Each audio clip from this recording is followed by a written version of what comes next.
अध्यक्ष महोदय, मुझे इस बात का संतोष है कि राष्ट्रपति जी ने शिक्षा के बारे में अपने भाषण में इस वर्ष विशेष रूप से ध्यान दिया है।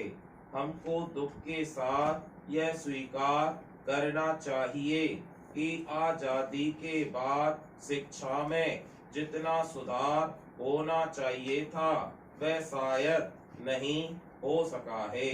उसके कुछ भी कारण रहे हों, आर्थिक हों या दूसरे, लेकिन यह हमको मानना पड़ेगा कि शिक्षा के क्षेत्र में अभी बहुत कुछ काम करने को बाकी है। शिक्षा आयोग की रिपोर्ट में जो सिफारिशें हैं उनको तुरंत अमल में लाया जाना चाहिए था, परंतु ऐसा नहीं किया गया है। इसके कई कारण हैं। योजना आयोग ने और भारत सरकार ने बुनियादी शिक्षा को स्वीकार किया है।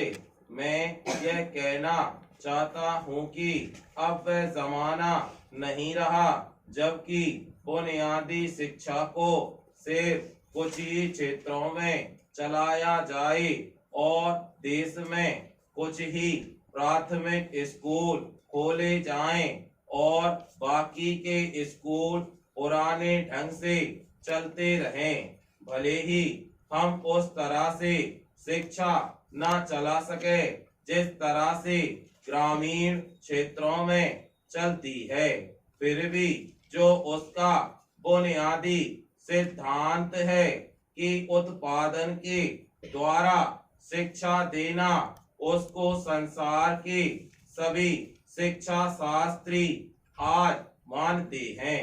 अध्यक्ष महोदय, आज स्कूलों और कॉलेजों की शिक्षा अच्छी नहीं है।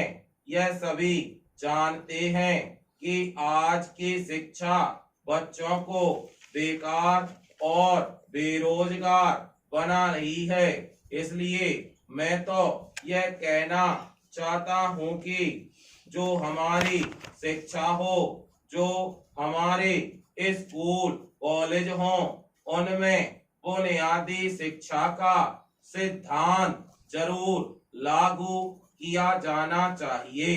अध्यक्ष महोदय, हम अक्सर कहते हैं कि जब देश में नई सरकार आती है तो नया झंडा होना चाहिए, लेकिन मैं समझता हूँ कि नई सरकार के आने के साथ ही नई शिक्षा का आना भी बहुत जरूरी है।